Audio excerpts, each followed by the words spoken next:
السلام علیکم دوستو، آج ہم آپ کے لیے ایک ایسی بات لے کر آئے ہیں جو عالم دین شیخ مفتی اسماعیل کے ایک انگریزی خطاب کا اردو ترجمہ ہے، تاکہ زیادہ سے زیادہ لوگ اس پیغام کو اپنی زبان میں سمجھ سکیں۔ آج کے اس دلچسپ اور ایمان بڑھانے والے بیان میں ہم جانیں گے کہ اللہ تعالیٰ نے ہماری زندگی کے اہم فیصلے جیسے کہ رزق، موت، آزمائشیں اور کامیابی ہماری پیدائش سے پہلے ہی لکھ گئے ہیں۔ یہ بیان ہمیں بتاتا ہے کہ زندگی کا ہر پل، ہر مشکل دراصل ایک امتحان ہے، اور اللہ ہمیں کبھی ہماری طاقت سے زیادہ نہیں آزماتا۔ اگر آپ کسی پریشانی میں ہیں تو یہ ویڈیو ضرور سنیں۔ چلیں سنتے ہیں ایک فکر انگیز اور دل کو چھونے والا بیان۔ اے میرے بھائیوں اور بہنوں، اللہ تعالیٰ نے تمہاری اور میری پیدائش سے پہلے ہی کچھ باتیں طے کر دی تھیں۔ تمہارے پیدا ہونے کا وقت، تمہارے مرنے کا وقت، تمہاری خوش نصیبی یا بد نصیبی، تمہارا رزق، تمہاری آزمائشیں اور زندگی کے بڑے بڑے چیلنجز، یہ سب کچھ تمہارے وجود میں آنے سے پہلے ہی لکھا جا چکا تھا۔ جو مشکلات یا امتحان تمہارے سامنے آئے ہیں، آ رہے ہیں یا آئیں گے، وہ بھی اللہ نے پہلے سے طے کر دی ہیں۔ کوئی بھی تکلیف، مصیبت یا مشکل جو تمہاری زندگی میں آئی یا کسی اور کے ساتھ پیش آئی، وہ سب ایک کتاب میں بہت پہلے لکھ دی گئی تھی، یعنی یہ سب تقدیر کا حصہ ہے۔ تمہیں یہ سمجھنا چاہیے کہ تمہیں اپنی آزمائشوں سے گزرنا ہے، ایک ایک کر کے۔ یہ ناممکن ہے کہ زمین پر کوئی انسان ہو اور اس کی زندگی بالکل آسان ہو۔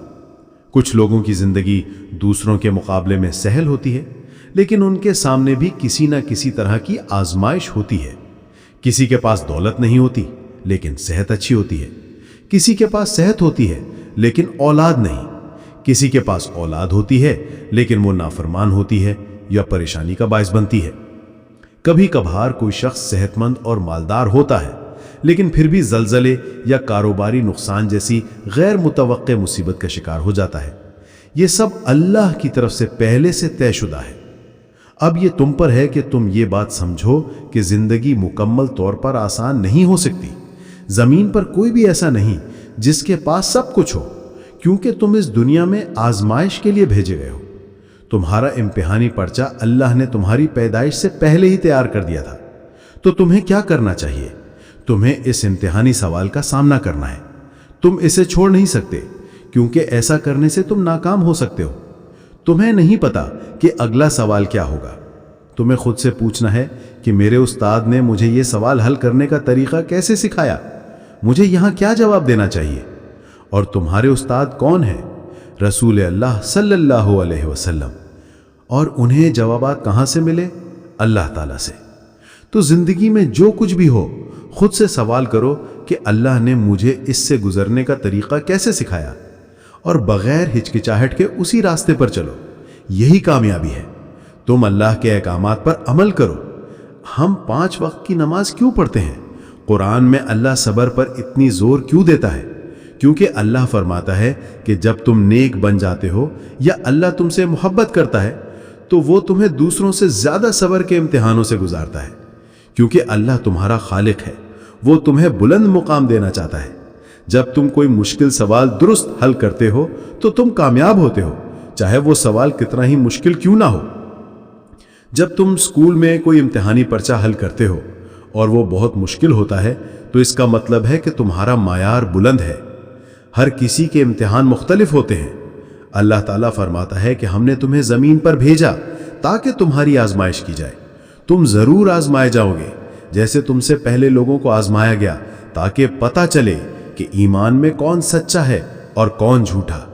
تو یاد رکھو، اگر تم پر کوئی آزمائش آئے تو پریشان نہ ہو، ہوشیار ہو جاؤ۔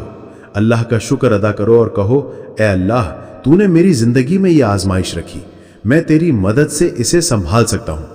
کیونکہ اگر تم اس آزمائش کو ناپسند کرو گے تو اللہ فرماتا ہے کہ ٹھیک ہے، ہم تمہیں ایک اور آزمائش دیں گے اور وہ شاید زیادہ مشکل ہو۔ ذرا سوچو، وہ اور بھی مشکل ہو سکتی ہے۔ لہٰذا ہمت سے کام لو، اللہ کا شکر ادا کرو، اپنی آزمائش کو دیکھو۔ مثلاً آج میرے کاروبار میں بہت بڑا نقصان ہوا۔ یہ اللہ کی طرف سے لکھا ہوا تھا، مقدر میں تھا۔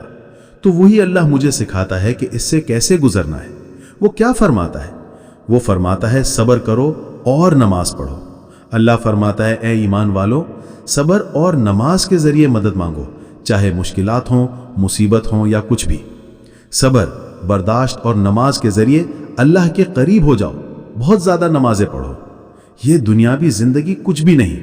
جب تم دنیا میں آئے تھے تمہارے پاس کچھ بھی نہیں تھا۔ جب تم پیدا ہوئے تھے تم ننگے تھے، تو اب تمہارے پاس جو کچھ بھی ہے وہ اضافی ہے، سمجھے؟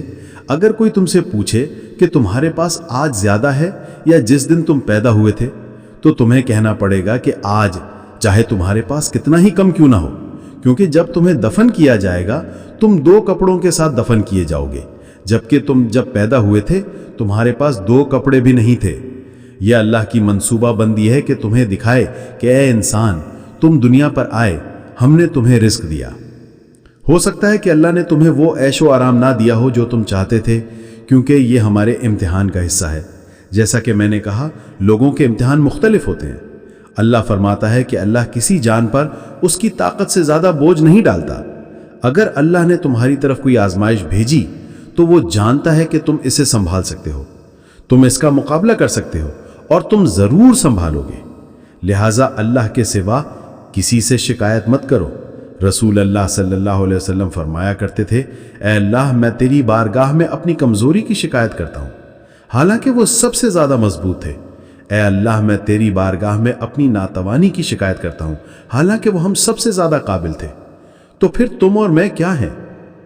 ہم آزمائشوں سے گزریں گے۔ ہم 1 سال 2 سال کسی بیماری میں مبتلا رہ سکتے ہیں۔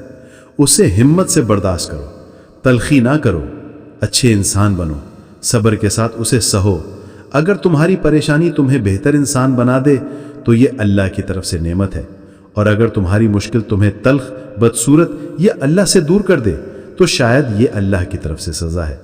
زمین پر کوئی بھی ایسا نہیں جسے ہر وہ چیز مل گئی ہو جو وہ چاہتا تھا۔ ہر ایک کے لیے امتحان کے مختلف سوال ہیں جو کسی اور نے نہیں بلکہ خود اللہ نے تیار کی ہیں، جس نے تمہیں اور مجھے پیدا کیا ہے۔ تمہیں 2 دن ایک جیسے نہیں ملیں گے، ہر روز اپنی آزمائش کے ساتھ آئے گا۔ سوچو، لوگوں نے اللہ کے عظیم رسول صلی اللہ علیہ وسلم کے خلاف لشکر تیار کیے تاکہ ان سے جنگ کریں۔ آپ نے کیا فرمایا؟ اللہ کی مدد سے ہم ناکام نہیں ہوں گے۔ لوگوں نے کئی مرتبہ آپ صلی اللہ علیہ وسلم کو قتل کرنے کی سازشیں رچی۔ آپ نے کیا کیا؟ صبر کیا۔ کبھی ایسے دن بھی آئے جب آپ کے پاس دنیاوی مال بہت کم تھا، حالانکہ اللہ چاہتا تو آپ کو سب کچھ عطا فرما سکتا تھا۔ آپ اور آپ کے اہل خانہ نے کیا کیا؟ انہوں نے صبر کیا۔ انہوں نے دیکھا کہ اللہ نے کیا فرمایا، اور اللہ نے اس خاص مسئلے کو حل کرنے کا جو طریقہ بتایا وہی ان کا جواب تھا۔ یہی جواب ہے۔ لہٰذا مسئلے کا حل تمہاری یا میری سوچ کے مطابق نہیں ہوتا۔ کبھی کبھار ہم چاہتے ہیں کہ اپنے طریقے سے مسئلے حل کریں۔ نہیں، جب کوئی آزمائش آتی ہے تو دیکھو کہ اللہ اس بارے میں کیا فرماتا ہے اور رسول اللہ صلی اللہ علیہ وسلم کیا فرماتے ہیں۔ یہی چیز تمہیں سچا مسلمان اور مومن بناتی ہے۔ اگر تم اللہ اور اس کے رسول کی بتائی ہوئی رہنمائی کو اپنے مسائل کے حل میں قبول نہیں کرو گے تو پھر ناکامی اور پچھتاوے کے سوا کچھ نہ پاؤ گے، کیونکہ اللہ تمہارا رب ہے اور میرا بھی۔ اگر تم نے یہ بیان دل سے سنا ہوگا تو تم نے محسوس کیا ہوگا کہ صبر کا اصل مطلب صرف برداشت کرنا نہیں بلکہ اللہ پر مکمل بھروسہ کرنا ہے۔ یاد رکھو، ہر آزمائش میں ہمارے لیے ایک موقع ہے کہ ہم اللہ کے قریب ہو جائیں۔ اللہ تعالی ہمیں وہی دیتا ہے جس کے لیے ہم تیار ہوتے ہیں، اور ہر مشکل کے بعد آسانی ضرور آتی ہے۔ امید ہے کہ اس بیان سے تمہیں نئی سوچ اور نیا حوصلہ ملا ہوگا۔ اگر یہ ویڈیو پسند آئی تو اسے دوسروں کے ساتھ بھی شیئر کرو تاکہ یہ پیغام ہر دل تک پہنچے۔